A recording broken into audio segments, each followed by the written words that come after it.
Notice करते हैं कि उस लड़की की डेड बॉडी मूव कर रही है, यानी वो डेड बॉडी नहीं है बल्कि वो एक जिंदा लड़की थी और वो लोग एक जिंदा इंसान को जलाने जा रहे थे। वो लोग बगैर कोई देरी किए उस लड़की को एक फायर बर्नर में डालकर जला देते हैं। थोड़ी देर गुजर जाने के बाद उस बिल्डिंग का क्लीनर वहाँ पर आता है और उसे उस फायर बर्नर से आवाजें सुनाई देती हैं और वो कुछ बगैर सोचे समझे उस फायर बर्नर को ओपन कर देता है। और यहाँ पर हमें पता चलता है कि उस लड़की को जिंदा क्यों जलाया गया, क्योंकि वो लड़की एक ज़ॉम्बी थी। वो ज़ॉम्बी लड़की उस क्लीनर को अंदर खींच लेती है और वो दोनों आग में जलने से मर जाते हैं। अब यहाँ पर ये सवाल उठता है कि वो ज़ॉम्बी लड़की इस हॉस्पिटल में कैसे आ गई थी, और अगर वो ज़ॉम्बी इस हॉस्पिटल में है तो यकीनन बाकी ज़ॉम्बीज भी इस हॉस्पिटल में हो सकते हैं। फिर हम गाड़ी में 3 लोगों को देखते हैं, जिसमें एक लड़की का नाम एलिसन था और उसके साथ उसकी मदर और उसका एक फ्रेंड भी था। एलिसन और उसकी मदर की सर्जरी के लिए वो लोग आउट ऑफ सिटी किसी हॉस्पिटल में जा रहे थे। अब जो एलिसन का फ्रेंड होता है वो मेडिकल फील्ड में था, लेकिन उसे ब्लड फोबिया था। ब्लड फोबिया एक ऐसी बीमारी होती है जिसमें किसी इंसान को खून देखकर बिला वजह के चक्कर आने लगते हैं और उसे बहुत ज्यादा डर लगता है। और जब एलिसन की फ्रेंड को ये पता चला कि उसे ब्लड फोबिया है तो उसने मेडिकल फील्ड को स्किप कर दिया। ये लोग जब उस हॉस्पिटल में पहुंचते हैं तब एक लेडी डॉक्टर इनका वेलकम करती है और उस लेडी डॉक्टर का नेम जिंजा होता है। अब हॉस्पिटल में जब वो लोग डॉक्टर के पास जा रहे होते हैं तब एलिसन की फ्रेंड को वहाँ पर खून देखकर चक्कर आने लगते हैं और डॉक्टर जो कि अपने बाकी पेशेंट्स का चेकअप कर रहा होता है। ये डॉक्टर उस हॉस्पिटल का सीनियर डॉक्टर था और ये वही डॉक्टर था जिसने उस लड़की को जला दिया। डॉक्टर एलिसन का चेकअप करता है और उससे सारी इन्फॉर्मेशन लेने के बाद सर्जरी के लिए तैयारी करता है। डॉक्टर सर्जरी के लिए तैयारी कर रहा होता है और तब तक ये लोग बाहर वेट करते हैं और बाहर ये लोग उसी वार्ड बॉय से मिलते हैं और इनके दौरान कुछ बातें होती हैं। दूसरी तरफ एलिसन की मदर की सर्जरी ऑलमोस्ट स्टार्ट होने ही वाली थी। बाद में एलिसन को भी सर्जरी के लिए बुलाया जाता है, लेकिन एलिसन की फ्रेंड को कुछ ऑकवर्ड फील हो रहा था, क्योंकि ना तो उन लोगों ने डिटेल से एलिसन का चेकअप किया था, जैसे उसका ब्लड ग्रुप टेस्ट नहीं किया था, और उससे भी ज्यादा बड़ी बात ये कि वो डॉक्टर्स उसकी सर्जरी नहीं कर रहे थे। तब वो वार्ड बॉय एलिसन की फ्रेंड को बाहर घुमाने के बहाने से ले जाता है। वो वार्ड बॉय एलिसन की फ्रेंड को एक फार्मेसी में लेकर जाता है जहाँ पर मेडिसिन के साथ एक ड्रग भी आया हुआ था, जिसे चोरी से वो वार्ड बॉय लेता था। एलिसन की फ्रेंड को वहाँ पर बेड पर लेटी हुई एक लड़की दिखाई देती है जिसके फेस पर एक मास्क लगा हुआ था और उस लड़की के हाथ पाँव भी बांध रखे थे और ऐसा फील हो रहा था कि जैसे उसे यहाँ पर कैद किया हो। एलिसन का फ्रेंड समझता है कि शायद उस लड़की को मास्क की वजह से सांस लेने में डिफिकल्टी हो रही है और उसे हेल्प चाहिए, और ये सोचकर वो उस लड़की का मास्क रिमूव कर देता है और वो लड़की काफी अजीब नजर आ रही थी और कंट्रोल से बाहर होकर वो एलिसन की फ्रेंड को ही काटने लगती है जिसने उसकी हेल्प की, क्योंकि वो कोई नॉर्मल इंसान नहीं थी बल्कि वो लड़की एक ज़ॉम्बी थी। आवाजें सुनकर वो वार्ड बॉय भी वहाँ पर आ जाता है और उस लड़की को देखकर उसे भी समझ नहीं आ रहा था कि ये क्या है, और वो दोनों डरते हुए और उस लड़की का फेस कवर किए बगैर ही वहाँ से भाग जाते हैं और वो ज़ॉम्बी लड़की अपने दांतों से अपने हाथों पर लगाई गई पट्टियाँ खोल लेती है। एलिसन का फ्रेंड जल्दी से एलिसन के पास आता है क्योंकि अब वो इस हॉस्पिटल में स्टे करना नहीं चाहते थे और वो एलिसन को वहाँ से लेकर भागना चाहता था, लेकिन डॉक्टर उसे बाहर जाने के लिए बोलते हैं और बाय मिस्टेक वो इंजेक्शन जिससे डॉक्टर पेशेंट को बेहोश करते हैं वो एलिसन की फ्रेंड को लग जाता है और वो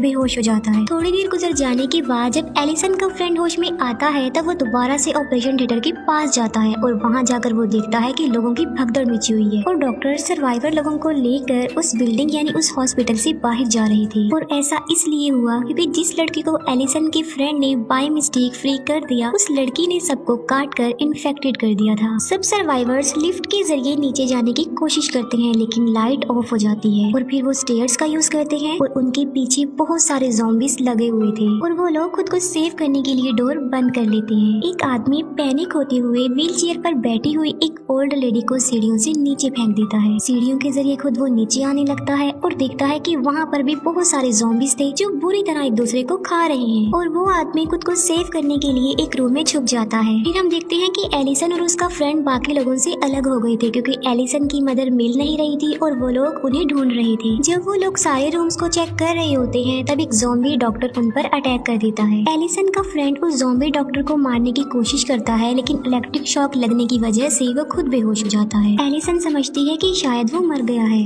और वो उसे वहीं पर अकेला छोड़कर वहाँ से भाग जाती है। कुछ इन्फेक्टेड लोग एलिसन के पीछे पड़े हुए थे और उनसे बचने के लिए एलिसन एक रूम में जाती है जहाँ पर वो देखती है कि बाकी ज़ॉम्बीज ने डॉक्टर्स को मार डाला है और वो वहाँ से भाग जाती है। एक सर्वाइवर मैन खुद को सेव करने के लिए एक किचन में जाता है जहाँ पर वो एक लड़की से मिलता है जो कि सर्वाइवर थी। एलिसन एक लेडी से मिलती है जिसकी फेस की हालत काफी खराब थी क्योंकि उस लेडी की सर्जरी चल रही थी और क्योंकि ज़ॉम्बीज आने की वजह से डॉक्टर्स ने उसकी सर्जरी को अधूरा अधूरा ही छोड़ दिया। एलिसन उस लेडी को लेकर अपनी जान बचाने के लिए किचन में जाती है, लेकिन वो लोग उन्हें अंदर आने नहीं देते। तब एलिसन बचने के लिए एक रूम में जाती है जहाँ पर उसे उसकी मदर मिलती है जो कि बेहोश थी, और वो अपनी मदर को लेकर वहाँ से भागने लगती है और एक ज़ॉम्बी लेडी उसके पीछे पड़ जाती है। और तभी बिल्कुल ठीक वक्त पर वो वार्ड बॉय आकर उस ज़ॉम्बी लेडी को मार डालता है, लेकिन तब तक वो एलिसन की मदर को काट चुकी थी। एलिसन का फ्रेंड होश में आता है और खुद को सेव करने के लिए वो एक लेबोरेटरी में जाता है, और वहाँ जाकर वो देखता है कि कुछ एनिमल्स को बंद करके एक ग्लास बॉटल पे रखा हुआ है। एलिसन का फ्रेंड एक ग्लास बॉटल को तोड़ देता है और उसमें से एक इन्फेक्टेड एनिमल निकलता है। उस एनिमल से बचने के लिए एलिसन का फ्रेंड भागता है और वो सीनियर डॉक्टर और जिंजा के पास आ जाता है। वो लोग उस वक्त कुछ पेपर्स को जला रहे होते हैं। उन पेपर्स में ज़ॉम्बीज के क्योर के लिए कुछ बातें लिखी हुई थी, और वो लोग नहीं चाहते थे कि ये पेपर्स गवर्नमेंट को मिले, और इसीलिए उन पेपर्स को उन्होंने जला दिया। डॉक्टर का असिस्टेंट एलिसन की मदर की चोट पर बैंडेज लगा रहा होता है। अब जो सर्वाइवर्स बचे थे वो एक जगह पर इकट्ठे हो जाते हैं, और एलिसन की मदर इन्फेक्टेड हो गई थी। डॉक्टर एलिसन की मदर को एक एक्स से मारने ही वाला होता है कि एलिसन की मदर उस डॉक्टर के फेस पर ब्लड वॉमिट कर देती है। ब्लड उस डॉक्टर के मुंह में चला जाता है, जिसका मतलब ये था कि अब वो डॉक्टर भी इन्फेक्टेड हो जाएगा। खुद को सेव करने और उस ज़ॉम्बी वायरस के क्योर के लिए डॉक्टर एक मेडिसिन बनाने लगता है, और यहाँ पर हमें पता चलता है कि वो वायरस उस डॉक्टर ने ही इन्वेंट किया था, और उसे लगता था कि अगर मैंने वायरस को इन्वेंट किया तो मैं इसकी क्योर की मेडिसिन भी इन्वेंट कर सकता हूँ। और यहाँ पर ये बात रिवील होती है कि वो डॉक्टर ऐसी मेडिसिन बना रहा था जिससे कोई भी इंसान कभी भी, जिससे इंसान की एज कभी भी इंक्रीज ना हो और वो हमेशा यंग ही नजर आए। और उस डॉक्टर ने उस मेडिसिन का एक्सपेरिमेंट सबसे पहले एनिमल्स पर किया, और एनिमल्स के बाद उसने वो एक्सपेरिमेंट इंसानों पर यानी अपने पेशेंट्स पर किया, जिससे ये बात सामने आ गई कि वो कोई मेडिसिन नहीं थी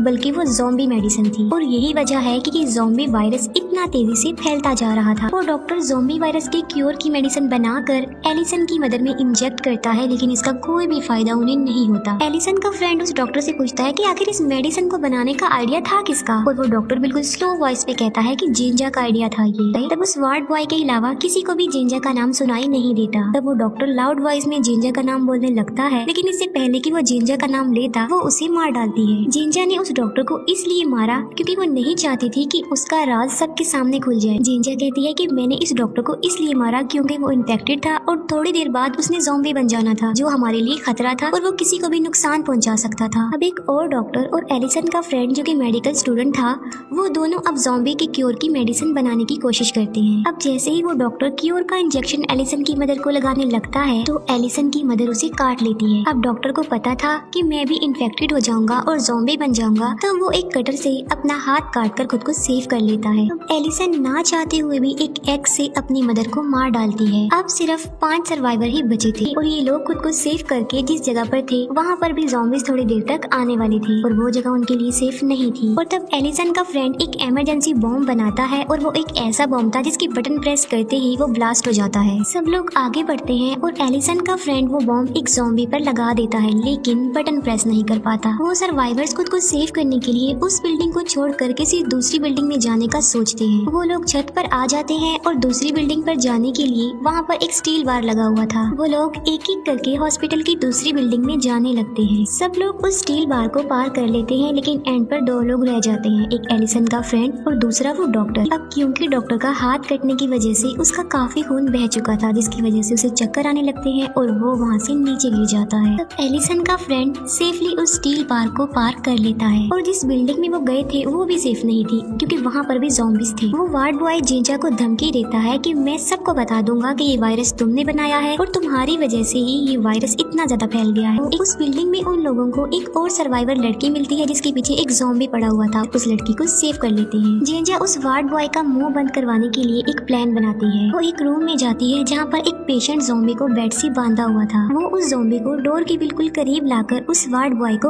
अंदर बुलाती है और जब वार्ड बॉय अंदर आता है तब वो पेशेंट ज़ॉम्बी उस वार्ड बॉय को काट लेता है। जिंजा ने ऐसा इसलिए किया था क्योंकि वो ये सोच रही थी कि अगर वो वार्ड बॉय इन्फेक्टेड हो गया तब उसका राज किसी के सामने भी नहीं आ पाएगा और वो बच जाएगी। और तब गुस्से में आकर वो वार्ड बॉय जिंजा को मार डालता है और किसी को ये पता न चले कि उसे भी ज़ॉम्बी ने काट लिया है। वो अपना जख्म छुपा लेता है। वो सबको बताता है कि जिंजा को ज़ॉम्बीज ने मार डाला है। वो सब लोग ग्राउंड फ्लोर पर आ जाते हैं और देखते हैं कि बाहर पुलिस है जिन्होंने उस बिल्डिंग को चारों तरफ से सील किया हुआ है। अब वो सर्वाइवर लड़की जिसे उन्होंने इस बिल्डिंग में सेव किया था वो पुलिस को देखकर काफी खुश हो जाती है और एक्साइटमेंट की वजह से वो बाहर भाग कर आती है। पुलिस समझती है कि शायद वो लड़की ज़ॉम्बी है और वो उसे शूट कर देते हैं। और अंदर जाकर भी वो पुलिस ऑफिसर्स यही समझते हैं कि शायद यहाँ पर कोई भी सर्वाइवर नहीं बचा और सब ज़ॉम्बीज बन गए हैं। पुलिस की गोलियों और ज़ॉम्बी से बचने के लिए ये लोग एक टनल में जाते हैं। टनल में आते वक्त वो इन्फेक्टेड एनिमल जिसको एलिसन की फ्रेंड ने बाय मिस्टेक आजाद कर दिया था, वो एलिसन की फ्रेंड को काट लेता है। आगे जाकर उन्हें एक मैन होल मिलता है और उसके ढक्कन को हटाने के लिए एलिसन अपनी फिंगर्स का यूज कर रही होती है। पुलिस समझ रही थी कि शायद इस मैन होल से ज़ॉम्बीज बाहर आ रहे हैं और इसीलिए वो एक गाड़ी का टायर उस पर चढ़ा देते हैं, जिससे एलिसन की उंगलियां कट जाती हैं। फिर किसी दूसरे मैन हॉल से एलिसन और वो वार्ड बॉय बाहर आ जाते हैं और बाहर आने के बाद वो वार्ड बॉय उस टनल को बंद कर देता है और एलिसन का फ्रेंड जो कि इन्फेक्टेड हो गया था और वो अकेला ही उस टनल में रह जाता है। बाहर एलिसन और वो वार्ड बॉय एक गाड़ी में बैठकर वहाँ से भाग जाते हैं। रास्ते में एलिसन गाड़ी को रोकती है और वो वार्ड बॉय